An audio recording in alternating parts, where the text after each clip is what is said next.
E aí, galera, tudo bem com vocês? Para quem não me conhece, meu nome é Thaís Barreto, eu sou advogada trabalhista e aqui no canal do YouTube Surtando Advogando falamos sobre direito do trabalho, advocacia, áreas correlacionadas a direito do trabalho. Também temos alguns vídeos, tá, sobre a minha experiência no meu intercâmbio, então passa lá para conferir porque os vídeos estão separados por playlists, beleza? Meus amores, hoje eu resolvi gravar um vídeo, tá? Em razão de um comentário que eu tive aqui no canal. O que acontece é o seguinte, todo mundo que deixa comentário, eu sempre tento responder dentro do que é possível. Às vezes demanda um pouquinho mais de tempo, mas eu sempre chego lá. E respondo também, dou feedback na troca de e-mails, no direct do Instagram. Às vezes eu não consigo ser tão ágil quanto eu gostaria, porque eu tenho muitas atividades como advocacia, não é verdade? Mas vamos lá. Eu respondi o comentário, tá? No vídeo, mas eu achei mais interessante eu trazer um vídeo a respeito. Eu tô lendo aqui, tá? Por isso que eu tô focando um pouco aqui fora da câmera. Rosiline Pereira, ela escreveu o seguinte, a pergunta dela. Me diga, por favor, se ainda está valendo a pena advogar na área trabalhista após a reforma. Estou na dúvida se invisto ou não na área, tá? E aí, galera, o que é que eu vim aqui falar com vocês? Sim, você deve investir, sim, em advocacia trabalhista. Vamos lá. Quando teve a reforma trabalhista, muita gente sabe, que inclusive foi por conta disso que eu acabei começando o canal, tá? Aqui no YouTube, lá em 2016, porque eu queria dar a minha opinião a respeito de honorários de sucumbência. Eu achava que, enfim, que ninguém ia me ouvir, eu não era uma pessoa tão assim, vamos dizer, autoconfiante, não é verdade, para falar tudo que eu pensava. E eu achei que podia ser um meio, enfim, de eu me expressar e podia até ser que alguém se interessasse, quisesse trocar uma ideia ou não. Não imaginava que o canal chegaria a 1.500 seguidores. Muito obrigada a todos que estão se inscrevendo aqui no canal. Mas o que acontece é o seguinte, foi justamente a reforma trabalhista que me fez acabar criando o canal do YouTube. Pouca gente sabe desse detalhe. E o que acontece é o seguinte, muito começou a se falar sobre a Justiça do Trabalho vai fechar, os magistrados trabalhistas vão ser transferidos para a Justiça Federal, os advogados vão ficar sem processos. Isso gerou uma especulação gigantesca por diversos fatores. Um deles por conta dos honorários de sucumbência, tá? Que quem perde, via de regra, tem que pagar. Desculpa, gente. Eu acredito que eu já gravei um vídeo aqui no canal sobre isso. Se eu lembrar e se eu achar ele, eu vou deixar linkado no card que vai estar aqui em cima ou aqui em cima, beleza? Muita gente ficou desesperada, achando que ia ter que pagar o honorário de sucumbência se entrasse com um processo na justiça e perdesse. É uma coisa que eu sempre tenho cuidado de explicar para os meus clientes que não é bem assim. Porque quem é beneficiário da justiça gratuita acaba ficando impedido de pagar isso porque não tem dinheiro. Então, essa dívida hoje, ela fica suspensa, tá? Durante 2 anos, a cobrança dela depois prescreve, certo? Só quem paga alguma coisa na prática no judiciário hoje é quem ganha algo e perde algo. Quem tem perdido os processos pelo pé, em casos de improcedência, no TRT da 13ª região, na prática, não tem pago esses honorários de sucumbência, tá? Eu até posso gravar um outro vídeo falando mais pra frente sobre esse assunto, mas enfim. E aí, muita gente simplesmente passou a não fazer mais advocacia trabalhista. Diversos escritórios de advocacia acabaram encerrando seus setores, tá? E muitos advogados que faziam advocacia trabalhista migraram para outras áreas. Achei isso ruim? Não. Por que eu não achei isso ruim? Porque, infelizmente, é uma realidade, tá, cultural que a gente precisa trazer, certo? Para ser discutida e que pouca gente fala. Era muito comum muitos advogados que eram especializados em outras áreas, como, por exemplo, criminal, tributário, direito empresarial, se meterem a fazer advocacia trabalhista porque eles achavam fácil, entendeu? Mas eles não tinham especialização na área. Então, o que isso gerava? Um excesso de demandas trabalhistas, pedindo um monte de coisa que muitas vezes o trabalhador não tinha direito. Um sobrecarregamento do Poder Judiciário com recursos interpostos, visando o alcance de pedidos que muitas vezes os trabalhadores não tinham direito. Recursos muitas vezes desfundamentados, ou seja, que só tomavam tempo do Poder Judiciário e não traziam um resultado concreto, tá? E advogados que achavam que era só copiar e colar. dentro de uma ação trabalhista. E não é verdade, não é assim que funciona a advocacia trabalhista, tá? Eles faziam isso porque existia uma ideia vendida culturalmente de que a justiça do trabalho era uma mãe para o trabalhador, que a justiça do trabalho sempre favorecia o trabalhador, que mesmo quem não tinha direito ia ganhar alguma coisa. Na execução, meu Deus, a execução era uma mãe, um pai, uma família inteira para o trabalhador. Por quê? O judiciário ele impulsionava e movimentava a execução visando o pagamento do crédito do trabalhador de forma automática de ofício, ou seja, o advogado não tinha nem que peticionar, entendeu? Então, isso gerou uma quantidade excessiva de ações judiciais, certo? Trabalhadores pedindo na justiça coisas que não tinham direito e advogados despreparados. Não estou falando de despreparados no sentido de que eles não tinham experiência profissional enquanto advogados. Eles tinham, mas em outras áreas, entendeu? Não é à toa que eu já cheguei a receber uma ação judicial em um escritório que eu advoguei, que obviamente não estaremos nomes aqui, na verdade, produção, com pedidos absurdos. Por exemplo, pedidos de pagamento de comissões de venda de 30, 40, 50 mil reais. O trabalhador não tinha como provar e o escritório orientava os advogados a peticionarem e dar entrada porque eles tinham uma expectativa de que poderia ser que a empresa fosse revel, ou seja, não comparecesse à audiência e acabasse sendo condenada por isso, porque quando existe a revelia, tá? Porque não foi para audiência, não apresentou defesa, existe uma inversão do ônus da prova, ou seja, se presume que o que está na petição inicial é fato de verdade, certo? E aí a empresa pode ser condenada a pagar uma verba, certo? Que nunca, em hipótese nenhuma, o trabalhador ganharia se ela tivesse ido para a audiência e apresentado defesa. Como antes da reforma trabalhista não tinha honorários de sucumbência, então tinha muito escritório de advocacia que pensava, mas não tem nada a perder, vamos dar entrada mesmo, pode ser que ganhe. Como uma roleta russa. Então, tinha muito advogado que fazia esse tipo de advocacia sem realmente ter uma noção, um discernimento de o trabalhador tem que comprovar isso ou não. Ele tem direito a isso ou não. Eu nem vou advogar, só vou dar entrada numa petição, eu vou para a audiência e o judiciário vai dar prosseguimento na ação. Infelizmente, gente, a reforma trabalhista era necessária, certo? E o que aconteceu foi o seguinte, depois da reforma trabalhista, uma enxurrada de gente parou de fazer advocacia trabalhista. Por quê? Eles começaram a ver que havia um risco de arcar com honorários de sucumbência, multa por litigância de má-fé, e aí saíram da Justiça do Trabalho e migraram para suas áreas respectivas de atuação. O que aconteceu? Ficamos sem advogados trabalhistas. Sim, gente. Isso é um fato. A quantidade de advogados que fazem advocacia trabalhista hoje ela é infinitamente inferior a antes da reforma. Então, houve um afunilamento. Isso quer dizer que antes uma área que era sobrecarregada, tá? Porque tinha muito profissionais inclusive que não faziam advocacia trabalhista, hoje está sofrendo uma defasagem. Sim, não temos escritórios de advocacia especializados em direito do trabalho. Inclusive, nós temos profissionais que se especializaram em direito do trabalho, mas hoje fazem advocacia previdenciária, que é uma advocacia que dá um retorno financeiro mais rápido. E além de ser um retorno financeiro mais rápido, em um volume mais expressivo, vamos dizer assim. Mas eu não estou aqui para falar de advocacia previdenciária. O que eu estou aqui é para responder a pergunta da Rosilene Pereira.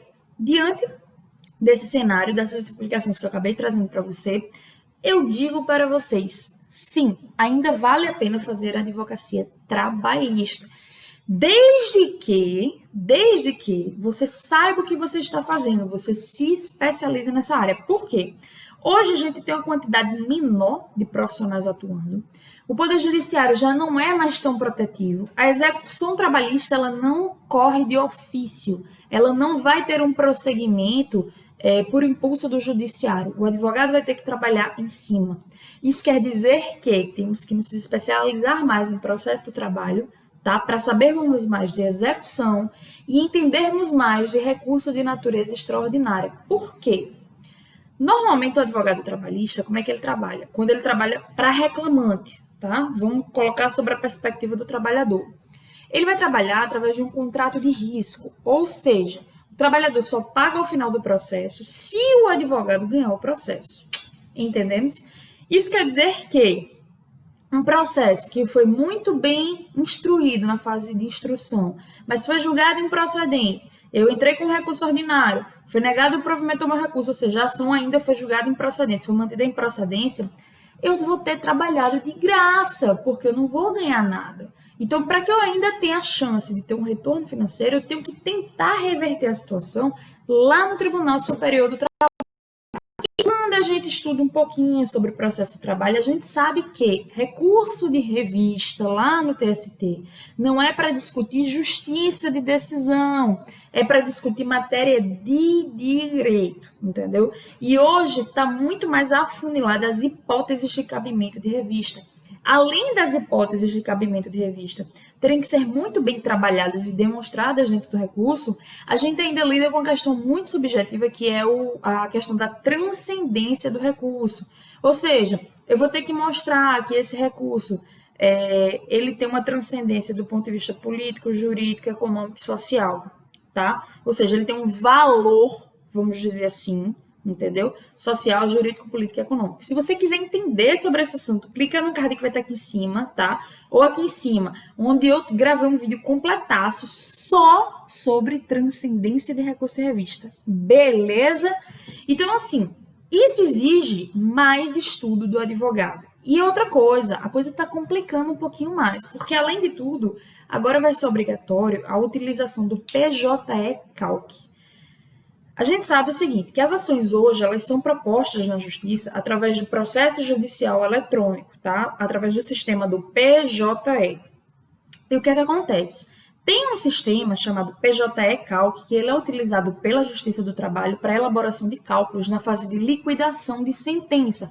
O que é isso? Eu tenho uma decisão que eu ganhei, vai lá, tá dizendo que ganhei dano moral, hora extra, FGTS, insalubridade e tal. Mas quanto é?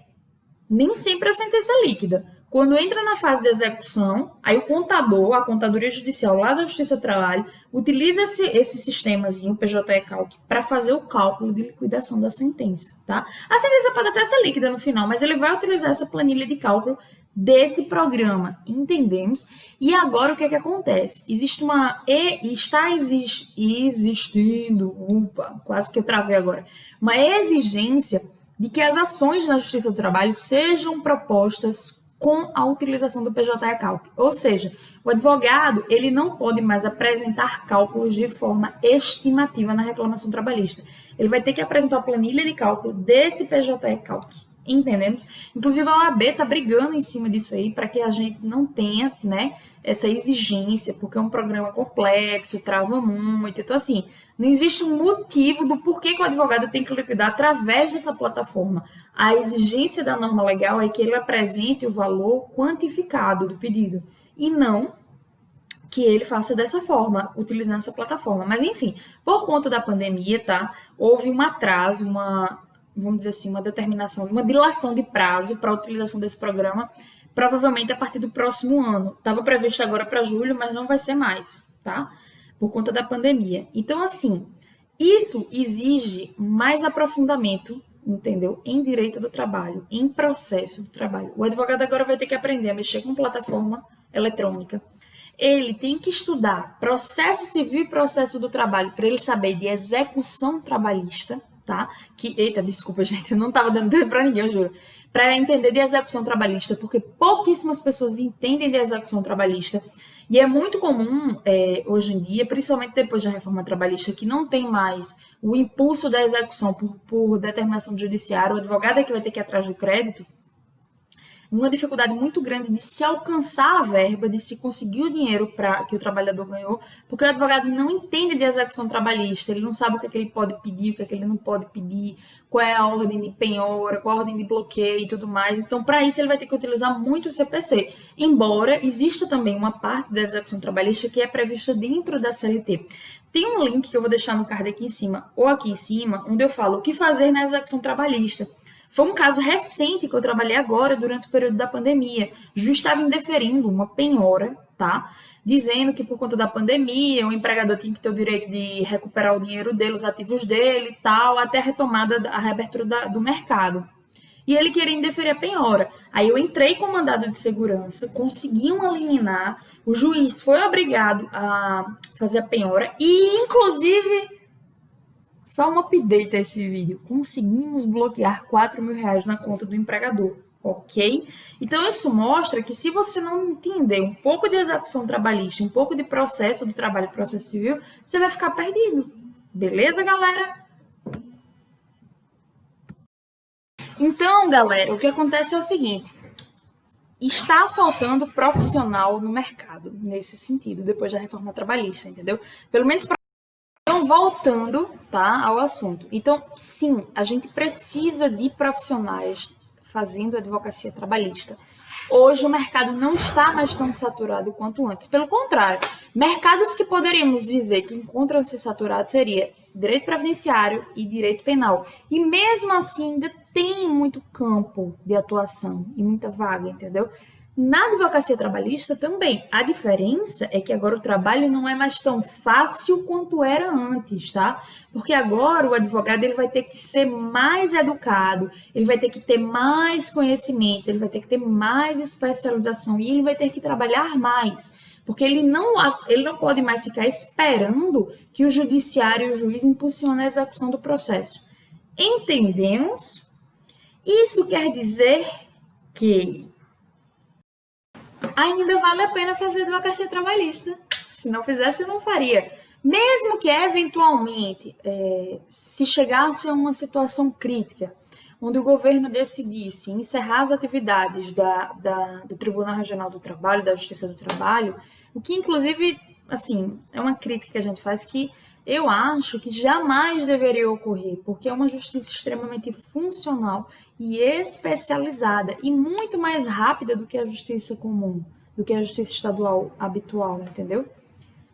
Você percebe que os magistrados e os servidores, eles têm um conhecimento sobre aquela matéria. Pelo contrário, o que deveria haver uma migração para dentro da Justiça do Trabalho de tudo que envolva a relação de trabalho. Porque o que acontece é o seguinte, a competência hoje é para discutir relações de emprego. Então, quando um profissional, por exemplo, um prestador de serviço, quer entrar com ação de cobrança de honorários, alguma coisa assim, vai para a Justiça Estadual. Um servidor público vai para a Justiça Estadual e não deveria. Deveria ser dentro da Justiça do Trabalho, porque eles têm um conhecimento especializado sobre isso. E é uma justiça que funciona rápida, entendeu? Mas, enfim, não vou entrar muito nesse mérito. O que eu quero dizer é que, mesmo que aconteça, né, uma campanha muito forte para que se encerre as atividades da Justiça do Trabalho e que esses magistrados e esses processos, por exemplo, eventualmente migrem para a Justiça Federal ou até mesmo para a Justiça Estadual, se isso vier a acontecer, o que eu acho que não acontece, ainda assim vamos precisar de advogados que entendam de legislação trabalhista, entendeu? Porque ainda assim você vai sempre ter uma litigância que envolve uma relação de trabalho, entendeu? Então, não é um campo que deixou de valer a pena o investimento. É um campo que passou a exigir uma mão de obra mais qualificada, entendemos? Então é isso, Rosilene, e a todos os demais interessados que querem saber se vale a pena ainda fazer advocacia trabalhista ou não, eu digo que sim, que vale a pena. Você só vai ter que estudar um pouco mais, entendeu? E aí tem até um vídeo que eu acho que eu gravei já aqui no canal, onde eu falei sobre como iniciar na advocacia do zero, vai estar no card que vai estar aqui em cima. Eu acredito que nesse vídeo tem uma parte que eu falo sobre como eu comecei a advogar do zero, tal. E eu falo, inclusive, sobre a questão dos cursos de especialização e tudo mais, que antes da pessoa ingressar no curso de especialização, é interessante a pessoa começar a atuar na área para ver se a pessoa tem identificação com aquilo ou não. Por quê? Um curso de especialização para um advogado trabalhista que está de forma concreta fazendo advocacia trabalhista é muito bom, porque tudo aquilo que você vai ver na teoria, dentro da aula, você vai ver na prática dentro do escritório de advocacia. Entendemos? Então, sim, vale a pena ainda fazer advocacia trabalhista. Hoje, a gente tem 3 nichos dentro da advocacia trabalhista. Ações de risco, tá? Onde você só recebe ao final do processo, se ganhar o processo, quando você está representando trabalhadores. 2, compliance trabalhista, que é o oferecimento de consultoria jurídica através de contratos fixos para reduzir os gastos da empresa com, por exemplo, condenações judiciais, tá? Então, um trabalho de prevenção, certo? Onde você analisa toda a situação da empresa, mostra tudo que está errado e orienta tudo que deve ser feito para ser corrigido ao empresário, entendeu? Então, é o segundo nicho. E o terceiro nicho que a gente tem de advocacia trabalhista é o contencioso de massa. O que é contencioso de massa? É quando você representa uma empresa muito grande que tem muita demanda. Por exemplo, uma empresa que tem muita demanda na Paraíba, e isso eu espero que ninguém me processe por conta disso, produção, é a empresa Alpargatas, tá? Mas não é que ela é uma má empresa, não é isso. É porque ela é uma das maiores empresas fabris dentro do estado da Paraíba, entendeu? Então, por ser uma empresa de grande porte, é muito comum que a quantidade de ações que existem em face dela sejam gigantescas, entendeu? E aí uma empresa como essa vai precisar de um escritório de advocacia que faça contencioso de massa. O que é contencioso de massa? É quando você cria uma tese estrutural para defender a empresa, que ela é repetida em diversos processos, entendeu? Tem algumas pequenas mudanças na defesa, mas normalmente a justificativa para a defesa, peças, argumentações são as mesmas. Eu trabalhei já com contencioso de massa voltado para advocacia bancária no meu primeiro ano de advocacia, tá? Era muito caso que a gente pegava de negativação indevida, clonagem, cobrança indevida também, entendeu? E aí, como são ações que versam sempre sobre a mesma matéria, entendeu? A gente acaba falando em contencioso de massa porque a peça de defesa vai ser praticamente a mesma para todos os processos. O que vai mudar é audiência de instrução, talvez uma impugnação específica de alguns documentos, quando tem um caso de perícia ou não, entendeu? Então, esses são os três nichos que hoje tem dentro da advocacia trabalhista. Contencioso de massa, ações de risco e compliance trabalhista, tá? Claro que você ainda pode subdividir isso em mediação e arbitragem, mas não é algo tão comum, entendeu? Por isso que eu acabo nem entrando muito nesse mérito. Mas vale a pena sim. Agora sim, o ônus e o bônus, vamos lá. O que é o lado ruim? Qual é o lado ruim de se fazer advocacia trabalhista voltada para ações de risco? O problema é que demora a entrar dinheiro. Por quê? Uma demanda trabalhista, vamos supor que ela chegue a 1 ano e meio, 2 anos, tá? Pode acontecer de encerrar antes? Pode, por diversos motivos. Revelia, acordo, etc. Mas, em média, a gente consegue aí dizer que uma ação trabalhista pode durar entre 1 ano e meio e 2 anos. Da propositura da ação até o encerramento do processo, certo? Isso quer dizer que eu só vou receber dinheiro ao final do processo, quando o meu cliente ganhar o processo e ele pegar em dinheiro. Então, se você está começando no escritório do zero, provavelmente só vai estar entrando realmente, rodando mesmo dinheiro dentro do seu escritório daqui a 2 ou 3 anos. Qual o lado positivo dessa advocacia? É porque isso pode trazer uma grande independência financeira para o advogado. Como? Porque você pode ter valores extremamente expressivos nessas ações. Tem uma ação que você pode ganhar R$2.000 de honorários, vai ter uma ação que você vai tirar R$60.000 de honorários, entendeu? Quando envolve muita hora extra, quando envolve dano moral por morte, dano moral por acidente típico do trabalho com perda de membro e tudo mais. Entendemos? Então, o lado positivo é que você pode ganhar um dinheiro muito bom. E vai ser um dinheiro que com o tempo ele vai se tornar rotativo, porque quanto mais ação, mais alvará, e você vai fazendo capital de giro, com valores expressivos, tá? O lado negativo, porque só vai entrar dinheiro no escritório ao final da demanda, o que pode durar 2, 3, 4 anos. Entendemos? Desse ponto de vista, a ação de risco ela é muito vantajosa porque ela pode trazer um valor muito bom para o escritório. O lado ruim pode demorar. O lado bom de você fazer compliance trabalhista e o lado bom de você fazer advocacia de massa é porque você normalmente tem contratos fixos.